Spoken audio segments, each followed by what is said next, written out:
Hello दोस्तों, स्वागत है आपका मेरे चैनल अमरिंदर एसएससी में। I hope all of you are good. सभी अपने प्रिपरेशन में लगे हुए हैं एग्ज़ाम के। जैसा कि कल मेरा बिहार पुलिस का पहला एग्ज़ाम हो गया है 16 जुलाई को, तो उसकी मेमोरी वर्स पेपर मैं लेके आया हूँ, जिससे आपको आने वाले एग्ज़ाम में हेल्प हो सके क्वेश्चन को समझने में। और पूरा आशा है कि इस टाइप के क्वेश्चन पूछे जाएंगे, इसलिए कि पिछले साल भी मैं देखा हूँ कि एक शिफ्ट में जो मैथ है क्वेश्चन पूछा गया, उसी शिफ्ट अगले शिफ्ट में उसी टाइप का क्वेश्चन पूछा गया है। इसलिए ये आपके लिए हेल्पफुल होगा, आप शुरू से अंत तक देखें। आज का मेरा पहला क्वेश्चन है, ए बी और सी अकेले कार्य करते हुए एक कार्य को क्रमशः 16, 24 और 36 दिनों में पूरा कर सकते हैं। यदि वे एक साथ कार्य करें तो वह कितने दिनों में कार्य को पूरा कर सकते हैं।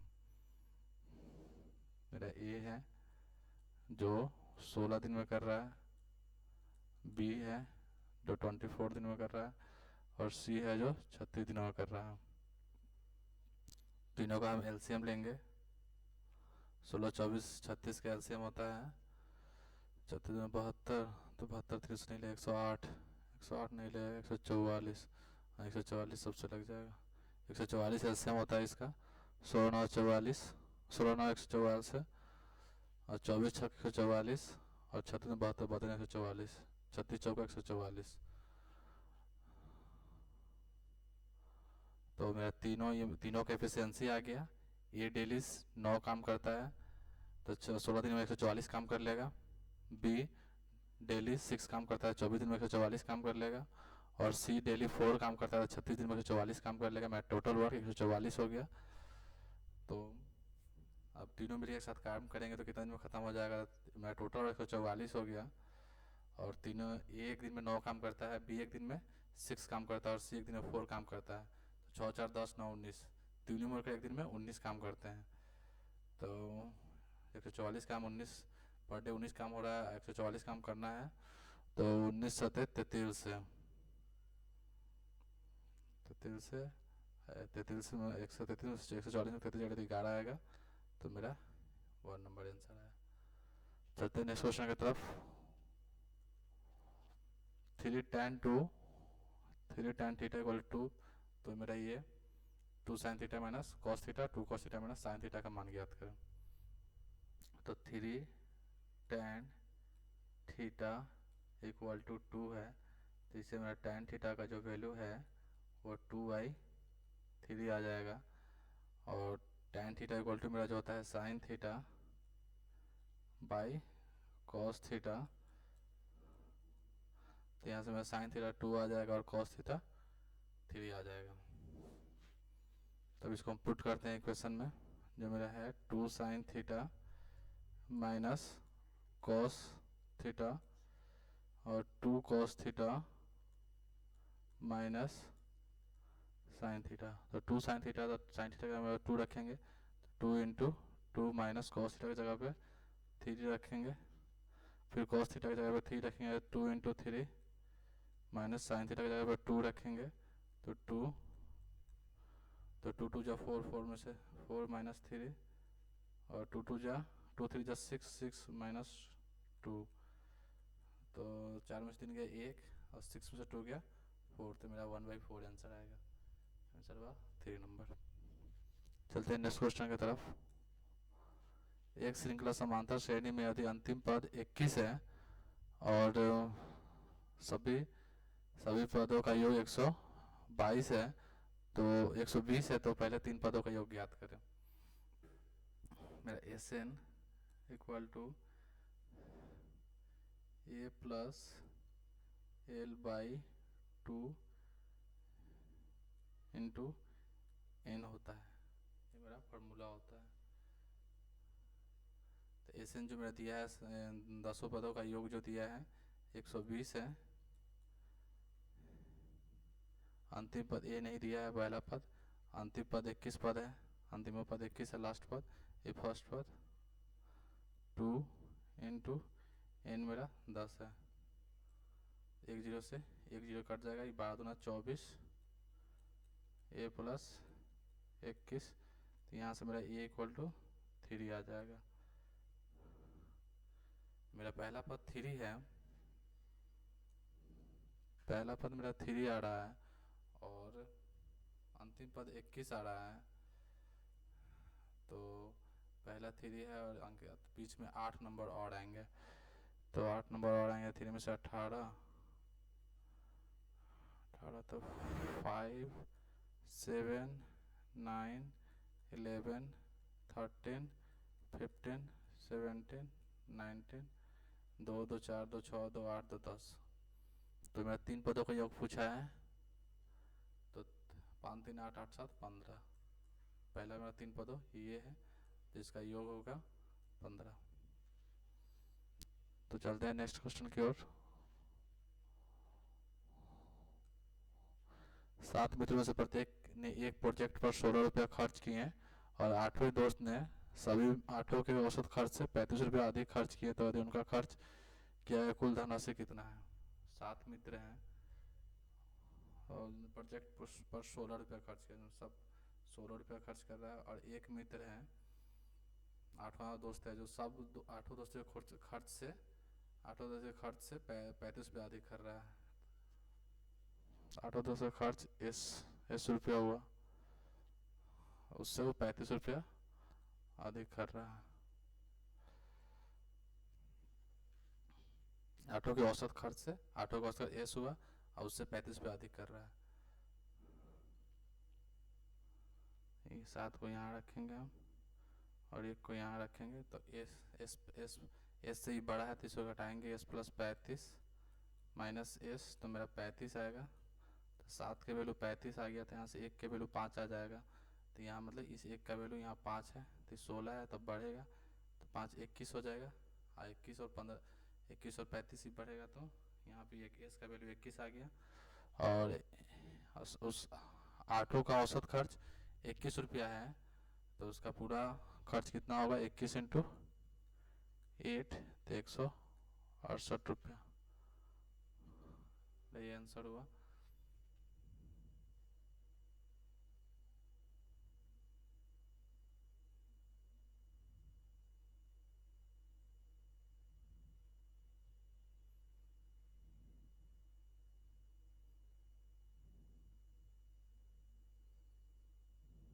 इसको इस तरह से भी देख सकते हैं। बोला है कि सभी मित्रों ने एक प्रोजेक्ट पर 16 रुपया खर्च किए। 7 में प्रत्येक ने एक प्रोजेक्ट पर 16 रुपया खर्च किया, सब 7 मतलब प्रत्येक 16 रुपया खर्च कर रहे हैं। और एक जो है वो 8 का औसत से 8 के एवरेज से 35 रुपया ज़्यादा खर्च कर रहा है। तो 8 के एवरेज से 35 रुपया ज़्यादा कर रहा है, तो 35 रुपया जो मेरा एक्स्ट्रा हो रहा है उसको हम 7 से डिवाइड दे देंगे, तो 5 मेरा और ज़्यादा वो खर्च कर रहा है एवरेज से। और मेरा पहले 16 एवरेज है, तब बढ़ के 5 हो जा रहा है, मेरा नया एवरेज 21 हो गया। और टोटल 8 पे खर्चा हो रहा है, तो 21 इंटू 8, तो 168 आंसर। इसको हम ऐसे भी कर सकते हैं।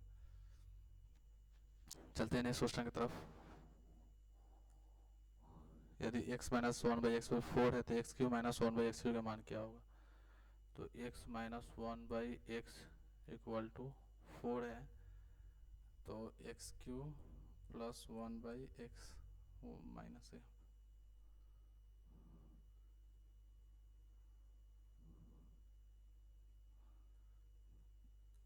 तो इसका फॉर्मूला होता है x cube minus 1/x cube का फॉर्मूला होता है x माइनस 1/x का होल क्यू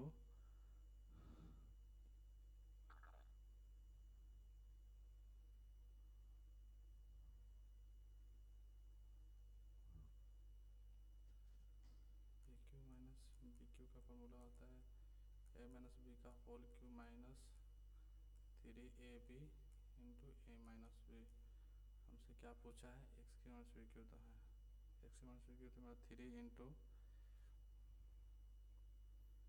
ए बी, तो x into 1/x into a minus b x minus 1/x। तो इसको हम x माइनस 1/x क्यू को होल क्यू करेंगे तो 64 होगा, माइनस ये क्यू माइनस 1/x क्यू का फॉर्मूला होता है x माइनस 1/x क्यू का होल क्यू करेंगे तो 64 होगा, माइनस 3 इंटू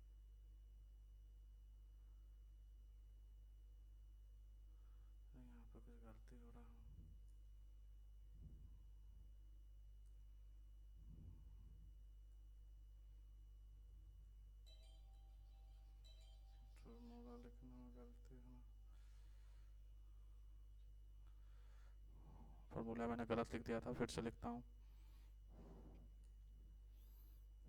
जैसे कि मेरा फार्मूला होता है ए माइनस बी का whole cube equal to A cube minus B cube minus 3ab A minus B. तो ऐसे ही मेरा इसका फार्मूला होगा एक्स क्यू माइनस 1/x³ का whole cube equal to X cube minus 1/x³ minus 3 into X गुना X गुना 1/x into X minus 1/x। तो ये मेरा x से x कट जाएगा और हमको निकालने के लिए बोला है ये निकालने के लिए बोला है। तो x³ माइनस 1/x³ तो होगा, लेकिन x माइनस 1/x का होल क्यू, ये मेरा इधर माइनस से उधर चल जाएगा तो plus 3 into X minus 1/x। अब इसको हम पुट करेंगे इसमें, जो मेरा दिया है x minus 1/x equal to 4, तो x³ minus 1/x³ equal to x³ minus 1/x³ का होल क्यू, तो इसका होल क्यू, तो 4 का whole cube 64 minus 3 into X minus 1/x, नहीं प्लस है x माइनस 1/x, तो x माइनस 1/4 दिया है, तो यहाँ पे 64 और प्लस 12 तो 76 हुआ, मेरा ये आंसर हुआ। इसका फॉर्मूला होता है x प्लस 1/x, अगर a दिया हो तो x³ प्लस 1/x³ जो होता है a³ माइनस 3a होता है। अगर x माइनस 1/x दिया हो a, तो x³ minus 1/x³ equal to होता है a³ प्लस 3a। इसको याद रख लीजिएगा। अगर मेरा x माइनस 1/x अगर a दिया हो तो x² प्लस 1/x² होता है a² प्लस 2, और x³ माइनस 1/x³ दिया हो तो मेरा प्लस, यहाँ प्लस हो तो होता है x² plus 1/x² a² minus 2। चलते हैं नेक्स्ट क्वेश्चन की तरफ। एक आदमी ने एक ट्रांजिस्टर का 10% हानि पर 450 में बेच दिया। ट्रांजिस्टर का क्रय मूल्य ज्ञात कीजिए। ट्रांजिस्टर का CP हम मान लेते हैं, ट्रांजिस्टर का CP माना 100 रुपया है। तो 100 रुपया को 10% हानि में बेच रहा है, तो 100 का सामान होगा तो उसको 90 में बेच रहा है, तो 425 रुपये में बेच रहा है, 50 रुपये में। तो 1 0 से 1 0, 9 5 45, तो x इक्वल टू मेरा 500 आ जा रहा है, उसका CP 500 आ जा रहा है। अगर हम यहाँ पे CP को डायरेक्टली 100 मान लें और बोला है 10% हानि में बेच रहा है, तो 100 रुपये की चीज़ 10% हानि में बेच रहा है, तो 10 रुपये हानि हो रहा है, लॉस हो रहा है, तो उसका SP कितना हो जाएगा 90, और 90 का वैल्यू यहाँ से मेरा 450 दिया है, तो यहाँ से 1 का वैल्यू हम 450 इक्वल टू 90, तो यहाँ 100 से हम इधर गुना करेंगे, 100 का वैल्यू निकालने के लिए इधर भी 100 से करेंगे, तो मेरा 90 है यहाँ, तो 1 0 से 1 0, तो मेरा यहाँ 100 का वैल्यू इससे 500 आ जाएगा, तो CP यहाँ से मेरा 500 आ गया। और इसको हम ऐसे ही बना सकते हैं, बोला 10% का हानि है, 10% फ्रैक्शन कितना होता है 1/10। अगर उसका CP 10 रुपया है और उस पर हानि 1 रुपया हो रहा है लॉस, तो उसका SP कितना हो जाएगा, जो मेरा SP होता है CP प्लस प्रॉफिट होता है या CP माइनस लॉस होता है। तो यहाँ पे मेरा लॉस हो रहा है, तो CP कितना है 10 है, और लॉस मेरा 1 रुपया हो रहा है, तो मेरा SP 9 रुपया हो जाएगा। तो 9 का वैल्यू क्वेश्चन में दिया है 450, तो इससे हम 1 का वैल्यू निकाल लेंगे, तो मेरा लॉस आ जाएगा 1 का। अगर हमको निकालना है SP बोला है, तो 10 का वैल्यू निकालेंगे, 10 दोनों तरफ गुना करेंगे, तो 50 आई 10, तो मेरा 500 हो जाएगा आंसर। चलते हैं नेक्स्ट क्वेश्चन की तरफ। यदि tan 53 इक्वल टू 4/3, तो tan 8 का मान क्या होगा। tan 53 tan 8 डिग्री को हम tan 53 डिग्री माइनस 45 डिग्री लिख सकते हैं। तो मेरा 53 में से 45 घटेगा तो 8 डिग्री आ जाएगा। इसको हम ऐसे लिख सकते हैं, उसका tan 53 फार्मूला होता है इसका minus tan 45 1 plus tan 53 into tan 45। तो मेरा tan 53 का वैल्यू दिया हुआ यहाँ पे 4/3 माइनस tan 45 1 होता है 1 प्लस tan 53 यहाँ दिया है 4/3 और tan 45 1 होता है। तो इसको हम करेंगे तो यहाँ इसका एलसीएम 3 आ जाएगा। तो 3 में 3 से एलसीएम डिवाइड करेंगे तो 1 और 1 में 4 से गुना करेंगे तो 4, फिर नीचे 1 है 1 में 3 से डिवाइड करेंगे तो 3 और 3 में 1 से मल्टीपल करेंगे तो 3 और नीचे ये मेरा 1 प्लस 4 3 तो नीचे फिर 3 एलसीएम लेंगे, नीचे 1 है फिर इससे 3 गुना करेंगे डिवाइड करेंगे तो 3 और प्लस 4 माइनस 3 है तो 1 आ जाएगा यहाँ 1/3 और नीचे मेरा 7/3 आ जाएगा। ये 3 से 3 कट जाएगा तो मेरा 1/7 आंसर आ जाएगा। चलते हैं नेक्स्ट क्वेश्चन की तरफ। मेरा सेशन यहीं पे ख़त्म हो जाता है। पूरा वीडियो अच्छे से देखिएगा ताकि आपके आने वाले एग्जाम में आपको हेल्प हो सके। अगर वीडियो आपको अच्छा लगे तो लाइक एंड सब्सक्राइब कीजिएगा और चैनल को शेयर भी कीजिएगा। Thank you for watching. मिलते हैं नेक्स्ट वीडियो में।